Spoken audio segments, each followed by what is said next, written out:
اللہ تعالیٰ نے جو احکام قیامت تک کے لیے بندہ مومن کو دیے ہیں، اس میں اگر آپ عمل نہیں کر سکتے پہلی صورت میں، مثلا آپ کے پاس پیسے نہیں ہیں، تو یہاں ہمارے دین میں کوئی کلاسیفائڈ چیزیں نہیں ہے کہ آپ اس درجے کے متول انسان ہوں گے، آسودہ حال ہوں گے تب آپ اللہ کے گھر میں آئیں۔ اس کے سبسٹیوٹس بھی شریعت نے خود ہی سجیسٹ کر دیے ہیں، گویا آپ کراچی میں بیٹھے ہیں، آپ افریقہ کے جنگل میں بیٹھے ہیں، آپ وہی ریچولز پرفارم کر کے اسی درجے اجر کے مستحق ہو جائیں گے جو درجے کسی کو مال ملنے کے بعد حج کرنے کا ہے۔ ایسا ہی ہے بالکل، یعنی ہمارے دین میں یہ نہیں کیا گیا کہ فلاں عبادت صرف انہی لوگوں کے لیے رہے گی، اللہ کی عبادت ہے، اللہ سے تعلق کا اظہار ہے۔ نماز میں بھی ایسے ہی ہے، آدمی معذور ہو جاتا ہے تو آپ یہ دیکھیے کہ اس میں نمازیں جمع کرنے کی اجازت دے دی گئی، قصر کرنے کی اجازت دے دی گئی۔ اسی طرح سے آپ ایسی صورت میں ہیں جہاں یہ ممکن نہیں ہے تو وہاں فرجال رکبانا، تم سواری پر بیٹھے ہوئے ادا کر لو، تم پیدل چلتے ہوئے ادا کر لو۔ یہ سب کیا ہے؟ تاکہ مختلف حالتوں میں اللہ تعالیٰ کے ساتھ ہمارا تعلق قائم رہے۔ اسی طرح کا معاملہ روزے میں ہے، آدمی کسی وجہ سے معذور ہو جاتا ہے تو دوسرے دنوں میں تعداد پوری کرنے کی رعایت دے دی گئی، اس کے قابل ہی نہیں رہا تو پھر بتا دیا گیا کہ تم فدیہ دے سکتے ہو۔ تو یہ سب صورتیں کیوں ہیں؟ اسی لیے کہ لوگ ہر طرح کے حالات میں اللہ کے ساتھ اپنے تعلق کو قائم رکھ سکیں، کیونکہ دین کیا ہے؟ وہ اصل میں ہمارے تعلق کی تطہیر ہے۔ بندوں کے ساتھ تعلق کی تطہیر ہوتی ہے، اللہ کے ساتھ تعلق کو پاکیزہ بنایا جاتا ہے۔ بس یہی وہ چیز ہے جو دین میں اصلاً مطلوب ہے، اسی کو اخلاق سے تعبیر کرتے ہیں۔ اسی کے بارے میں ہمارے پیغمبر نے کہا کہ بعثت لأتمم مکارم الاخلاق، یہ بہترین اخلاق ہیں، یعنی تعلقات کی تطہیر ہے جس کے انتہائی کمال کو حاصل کرنے کی ہمیں دنیا میں جدوجہد کرنا ہوتا ہے۔ توازی ہو گیا، آگے بڑھاتے ہیں سلسلہ گفتگو کو۔ اچھا ہم سب شریعت میں بعض عبادات اپنی حدود و شرائط کی رعایت سے پرفارم کرنی ہوتی ہیں۔ آپ کے پاس مال ہے تو آپ نے زکوٰۃ دینی ہے، زکوٰۃ کس کو دینی ہے، کون لینے کا استحقاق رکھتا ہے، یہ بھی سنت میں طے کر دیا گیا ہے کہ وہ ریاست لے گی، نظم اجتماعی کے جو معاشی تقاضے ہیں وہ اس سے پورے کی جائیں گے، وہ نہیں لیتی تو آپ بھی فرماتے ہیں کہ مسلمان کو خود وہ زکوٰۃ ادا کرنی چاہیے۔ ایک اور عبادت ہے جمعے کی نماز، آپ فرماتے ہیں کہ حکمران کے لیے جمعے کا ممبر خاص کر دیا گیا ہے، اگر حکمران نہیں آ رہا وہاں پر، اس کو اپنا فریضہ نہیں سمجھ رہا تو یہی اصول زکوٰۃ والا پھر عائد ہونا چاہیے، اور مسلمانوں کو جہاں پر حکمران یہ کام نہیں کر رہے خود سے کرتے رہنا چاہیے۔ ایسا ہی کیا ہے لوگوں نے، یعنی اسی چیز کو ملحوظ رکھا ہے کہ اللہ تعالیٰ نے جو عبادات ہم پر لازم کی ہیں ان عبادات پہ اصلاً تو وہ حق اللہ ہے، اللہ کا حق ہے۔ ہم اگر زکوٰۃ دیتے ہیں تو اللہ کا حق سمجھ کے دیتے ہیں، اگر ہم جمعے کے لیے حاضر ہوتے ہیں تو اللہ کا حق سمجھ کے حاضر ہوتے ہیں۔ وہاں ہمیں خطبہ سننا ہے، ہمیں وہاں پہ اللہ تعالیٰ کے سامنے سرفگندہ ہونا ہے۔ ان کے لیے ایک اجتماعی نظم قائم کیا گیا ہے، یعنی چونکہ انسان کا معاملہ یہ ہے کہ وہ دنیا میں ہمیشہ اجتماعیت میں رہتا ہے، یہ اس کی ضرورت ہے۔ اس وقت بھی آپ دیکھ لیں کہ یہ ایسی فطری ضرورت ہے کہ دنیا میں کتنے مذاہب ہیں، کتنے نقطہ نظر ہیں، لیکن سب کے سب اس پر متفق ہیں کہ ریاست بنا کے رہنا ہے، ایک نظم قائم کر کے رہنا ہے۔ تو ریاست کا حق قائم کر دیا گیا ہے زکوٰۃ کی صورت میں، یعنی وہ اللہ کا حق ہم ادا کریں گے لیکن اس کو ریاست کو پیش کر دیں گے، اس لیے کہ عرش پر تو نہیں بھیجا جانا، تو یہاں یہ پابند کر دیا گیا۔ اللہ کا یہ حق کیا جب ریاست یہ ہم سے نہیں وصول کرتی، یا کسی موقع پر ریاست کا نظم ہی نہیں ہے اس نوعیت کا، جیسے کہ عرب میں نہیں تھا، تو وہاں کیا کیا جائے؟ تو وہاں آپ اپنے طور پر انہی مقدات میں خرچ کر دیں۔ یعنی ریاست کو کیوں دیا گیا ہے؟ اس لیے تاکہ لوگوں کی اجتماعی ضرورتوں کو پورا کیا جا سکے۔ اجتماعی ضرورتیں اصلاً معاشرے کی ضرورتیں ہیں، اس میں آپ جو بھی خدمت کر سکتے ہیں وہ خدمت آپ انجام دے دیں۔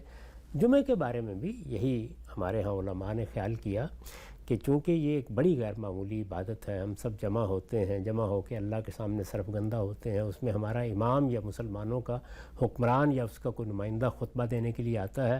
اب اگر یہ صورت نہیں رہی یا حکمران یہ ذمہ داری ادا نہیں کر رہے یا ہماری حکومت ہی نہیں رہی ہے، جیسے کہ ہندوستان میں یہ معاملہ ہوا، تو کیا کیا جائے؟ تو ایک صورت یہ تھی کہ معطل کر دیا جائے۔ اس میں یہ خیال ہوا کہ اگر یہ معطل کر دیا گیا تو ایسا نہ ہو کہ لوگوں کے ذہنوں سے اس کی یاد ہی ختم ہو جائے، تو اس کو باقی رکھنے کے لیے انہوں نے کہا کہ پھر امت گویا قائم مقام ہو گئی ہے، تو اس میں اہل علم جمعے کی نماز کو اسی طریقے سے قائم کرتے رہیں گے۔ بعد میں یہی چیز ساری دنیا میں اختیار کر لی گئی، مسلمان جہاں جہاں باہر کے ملکوں میں گئے وہاں جا کے انہوں نے مسجد بنائی اور جمعے کا اہتمام کر دیا۔ تو یہ گویا مسلمان امت کا فیصلہ ہے۔ میرا اس معاملے میں نقطہ نظر یہی ہے کہ اصلاً تو جمعہ ہمارے امام سے متعلق ہے یا حکمران سے متعلق ہے.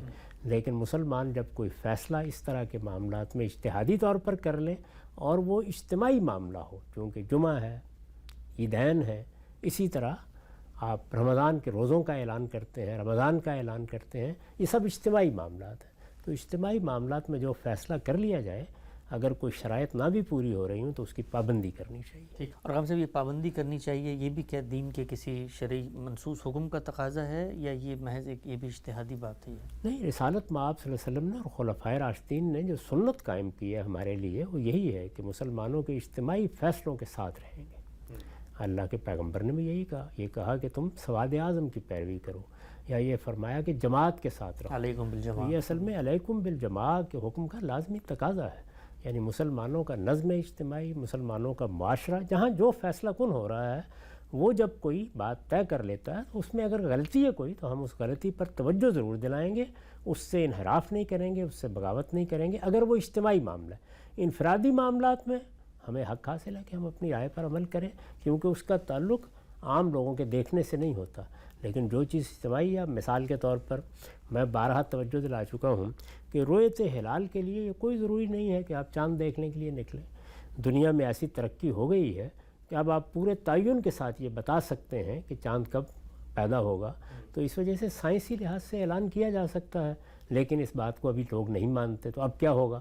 اب یہ ہوگا کہ جو نظم ہمارے ملک میں ہے، ہم اپنے ملک میں ہوں گے تو اس کی پابندی کریں گے. ہم کسی دوسرے ملک میں ہیں تو وہاں جو نظم اجتماعی ہے اس کی پابندی کریں گے. تو یہی طریقہ خیر و برکت کا طریقہ ہے. یعنی اجتماعی معاملات میں امرہم شورا بینہم کا تقاضا بھی یہی ہے اور علیکم الجماع کا تقاضا بھی یہی ہے. امرہم شورا بینہم میں بھی کس بات کی ہدایت کی گئی ہے؟ یہ کہ مسلمان اس معاملے میں کوئی رائے قائم کریں گے، باہمی رائے سے کوئی فیصلہ کریں گے، اور جب فیصلہ کریں گے تو اس کی پابندی ہر شخص کو کرنی چاہیے. اسی کی حضور نے بار بار تلقین بھی کی، اور یہ کہا کہ لوگوں کی اکثریت جس جانب ہے، سواد اعظم جس جانب ہے، اس کی پیروی کرو. اس کا تعلق بھی ان اجتماعی فیصلوں سے ہے. انفرادی معاملات میں میری ایک رائے ہے، آپ کی ایک رائے ہے، اس پر آپ عمل کریں، اس سے کوئی خرابی پیدا نہیں ہوتی. نقطہ بالکل واضح ہو گیا. آگے بڑھاتے ہیں چند اور سوالات کا. ہم سب کی خدمت میں یہ پوچھا گیا ہے کہ رسالت مآب صلی اللہ علیہ وسلم جو لباس زیب تن کیا کرتے تھے، کیا کوئی مخصوص کوئی لباس ہوتا تھا، کوئی مختلف ڈیزائن ہوتا تھا، یا وہ وہی لباس تھا جو عرب کے عام لوگ، اس دور کے لوگ پہنا کرتے تھے؟ آپ کے لباس کے اندر کیا کوئی انفرادیت تھی؟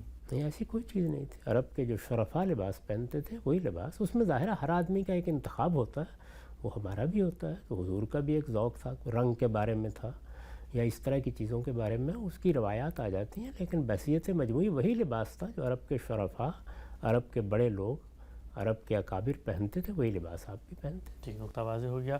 ہم سے پوچھا گیا ہے کہ برصغیر کے اندر اس وقت ہمیں نظر آتا ہے شرک کے بہت مظاہر ہیں جو کہ مسلمانوں کی تہذیب میں بھی پیدا ہو گئے ہیں. قبر پرستی کی چیزیں، اس طرح مختلف لوگوں سے مانگنے کی چیزیں. پوچھا گیا ہے کہ یہاں پر تو عرب لے کر آئے تھے اسلام کو اور وہ تو موحدین تھے، یہ برصغیر کے تہذیبی پس منظر میں شرک کی ابتدا کب ہوئی ہے؟ یہ تو انسان کے اندر جو خوف کی جبلت ہے وہ پیدا کر دیتی ہے. اس میں لوگوں کی تبلیغ و تلقین کی بھی ضرورت نہیں ہوتی. انسان خود ہی اپنے لیے بہت سی چیزیں ایجاد کر بیٹھتا ہے، بہت سے توہمات میں مبتلا ہو جاتا ہے. تو شرک کی تاریخ پڑھنے سے یہی معلوم ہوتا ہے. آخر سیدنا آدم علیہ السلام توحید ہی لے کر آئے تھے، لیکن ان کی اولاد میں شرک پیدا ہو گیا. اسی طرح سیدنا مسیح علیہ السلام نے توحید ہی کی منادی کی تھی، لیکن ان کے ماننے والوں کے یہاں شرک در آیا. تو شرک تو اصل میں انسان کے اندر جو خوف کی جبلت ہے اس سے پیدا ہو جاتا ہے. جب وہ پیدا ہوتا ہے تو پھر آہستہ آہستہ اپنے لیے ایک پوری شریعت بھی بنا لیتا ہے. جی، دوسرا کام صاحب، یہاں پر پہلے سے مشرکانہ مذاہب بھی تو موجود تھے، تو کیا یہ بھی ایک چیز ہے کہ جب مسلمانوں کا اختلاط ہوتا ہے نئے مذہب کے لوگوں کے ساتھ تو وہاں پر بھی احتیاط اور ایک تھوڑا کا فاصلہ لازم ہوتا ہے، ورنہ اگر آپ بالکل گھل مل جائیں تو ان کے رسوم کے بارے میں جو توحش ہے وہ بھی ختم ہو جاتا ہے دل سے؟ ایسا ہی ہوتا ہے. جب آپ کچھ چیزوں کے بارے میں محتاط نہیں رہتے، یا آپ کی تعلیم تربیت اچھی نہیں رہتی، یا آپ کچھ چیزوں میں اختلاط کو قبول کر لیتے ہیں، یا بعض چیزوں کے بارے میں جیسی تنبیہ ہونی چاہیے اس کا لحاظ نہیں رکھتے، تو آہستہ آہستہ چیزیں اثر انداز ہوتی ہیں انسان پر. لیکن اصلاً یہ چیز پیدا کہاں سے ہوتی ہے؟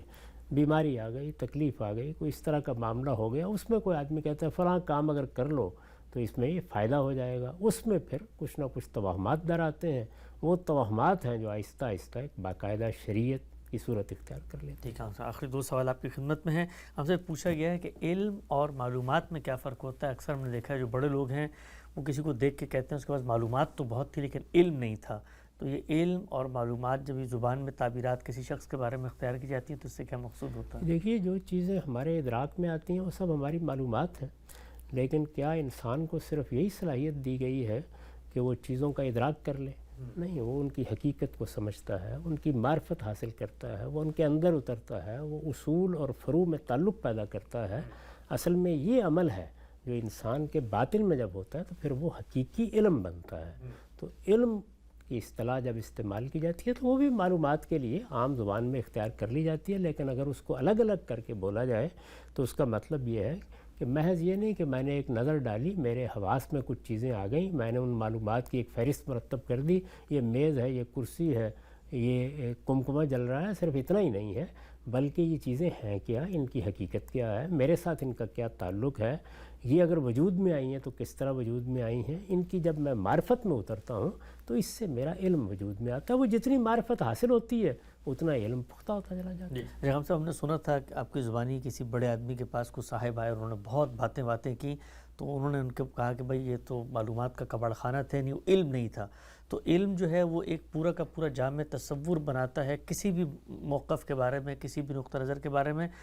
آج کل ہمیں دیکھنے میں آتا ہے چونکہ فیس بک پہ، انٹرنیٹ پہ بہت کچھ آ جاتا ہے تو بہت سارے لوگ معلومات کا کباڑ خانہ بن جاتے ہیں، ان کو یہ نہیں پتہ ہوتا کہ ان معلومات کو ایک جامعیت کے ساتھ پرونا ہے، اس سے کوئی ہولسٹک نقطہ نظر بنے گا، اس کو پیش کرنا ہے ہم نے۔ ظاہر بات ہے اگر وہ دوسرا عمل نہیں ہوا تو اصل میں معرفت نہیں پیدا ہوئی، چیزوں کی پہچان نہیں پیدا ہوئی، چیزوں کی حقیقت سے تعلق نہیں پیدا ہوا، تو اصل اور فرع کو باہم متعلق کر کے ان میں ایک نظم پیدا کرنے سے علم وجود میں آتا ہے۔ ورنہ تو معلومات حاصل ہو گئیں، معلومات تو ہمارے حواس جب اشیاء سے متعلق ہوتے ہیں، وہ باطن میں ہو یا ظاہر میں، تو وہ آپ کے سامنے معلومات کا ڈھیر پیدا کرتے چلے جاتے ہیں۔